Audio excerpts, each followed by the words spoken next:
Well, hello world, hello everybody. So we're filming it here in the Indian tent. Ah man, remember that toe video? My hand's doing the same thing. Anyway, I'm gonna get political, an opinion, as it were, and I'm not gonna put any advertising in it. I might let a colorful language art slip through is what I'll say. Anyway, it's about this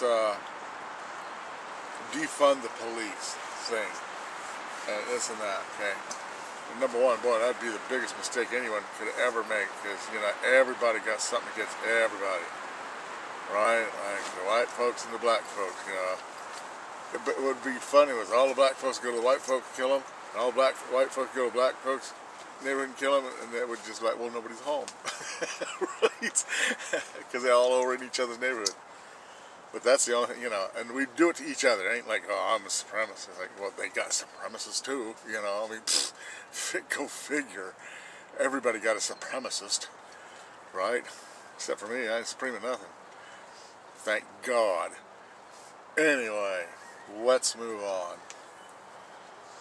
My idea is this. Okay, yes, defund the police. I'm not the biggest fan of local law enforcement or any law enforcement entities because, they say, oh, there's one bad apple, but you know what? It's the 10% rule. You only catch 10% of what's actually there. They say that themselves, like with drug border crossings, they only catch 10%. So you got to figure, and that's how they work it. That's how they work crimes, the 10% rule. Anyway, why I'm saying that anyway, I don't know. Yeah, because the local law enforcement, and I'm going to make my case for that. I think that service in law enforcement should be compulsory, just like a draft.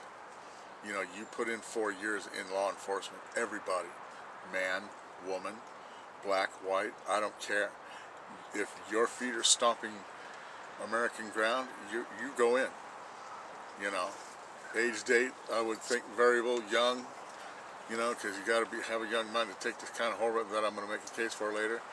But you go through the police for 3 year, 4 year, right?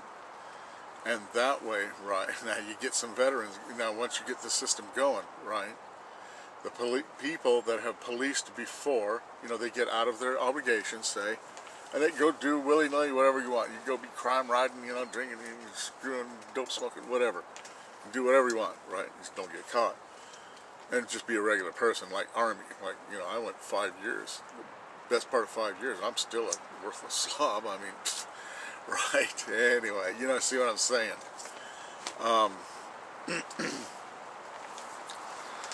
Now, when you get a few of these, say, classes, they could be freshmen, sophomore, same thing, right? Through. Now, the young ones that come in and they're police after the other ones get out come upon the older police veterans, we'll call them, and now they start running them up. Hey, you can't write, and they're going, dude, you were in the police, you were one, you can't do that, and you know it. What are you doing running them up? What are you thinking? You know, because you were me last year, and now you're going to come and run amok this year? You know how it is. You had other people run amok in your face, and you're going, oh, come on, right? And now you got to run amok in the policeman's face when you know exactly what it's like? Okay, number one. Number two, for the 4 year this and that, and this is where I'm for law enforcement, and I can see the reason that they're that way, or some of it, a lot of it. It's a combat zone, and you can't say it isn't. It flat out. It's a little more casual, a little more, but that slow burn, always every day, day in, day out, going down the street into these zones, right? As opposed to horrific combat, artillery, machine gun fire, aircraft combat. Now that would take your mind out in a short time. because it's a known fact that you even saw it in World War II with some of the units that they had these crack elite units, and as they used them, about the third time they put them in, they weren't cracked no more. They just couldn't do it. You know, the same guy and everything. You know, ribbons on their pylon. You know that everything. They just couldn't go anymore. The human mind can't do it, and that's permanent. They can't take a couple years off and go back in the fray because they couldn't do it. You can't do it. So, horrible combat, a whole bunch of it concentrated, as opposed to grind day in, day out, wondering, you know, what's this idiot, what's this person going to come up with? I say it's the same thing. I'll bet, and there should be research done. So, therefore, you serve your time in the police force, and you're courteous, kind. You're not no John Dom or, you know, all this. You're just a regular guy that has to serve, just like privates and corporals. You know, these are just regular folks in the Army, right? But they had a job to do. Well, you're regular folk. You got to go out there and make sure crime don't happen and things. That's it. And then when you're 4 years, no career. Maybe detectives. Maybe, you know, lab detective where you don't deal with the grind.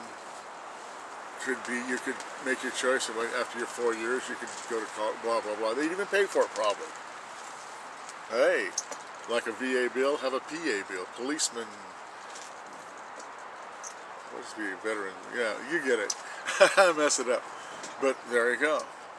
You know, also, I think the military should be the same. It could be one or the other or both. But, you know, when you're 18, 3 years in. But that's another video. But that's what I think. You know, that way everyone, and you know the law, don't be coming here telling me, oh, I didn't know that. Dude. Right? That's what I think. And that way, you know, the police, they can't take that. No mind can take that. And it's proven, flat out proven. 4 years in of flat out police work, you know, in your hood, wherever, you could change it, you know. And that way, when you get that rolling, about the third generation or class of whatever we would call this, right?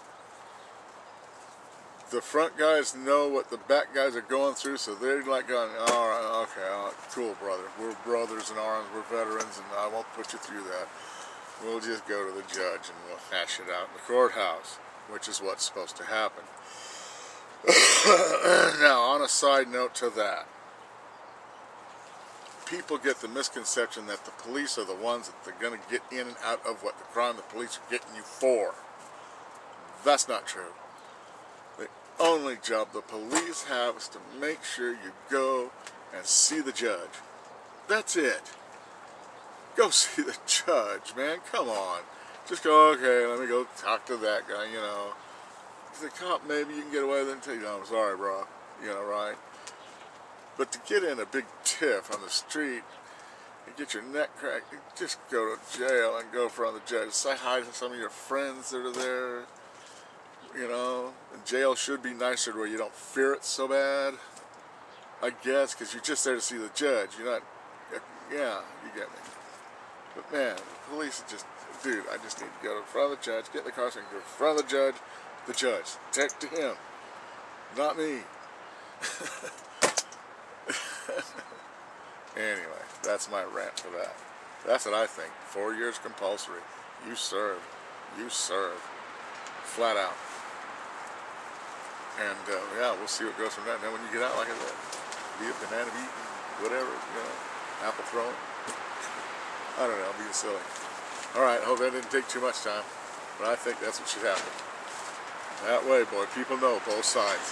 And they will be a little, you know, you got a point. Alright, live by your wits, not by your worries. Peace. Bye.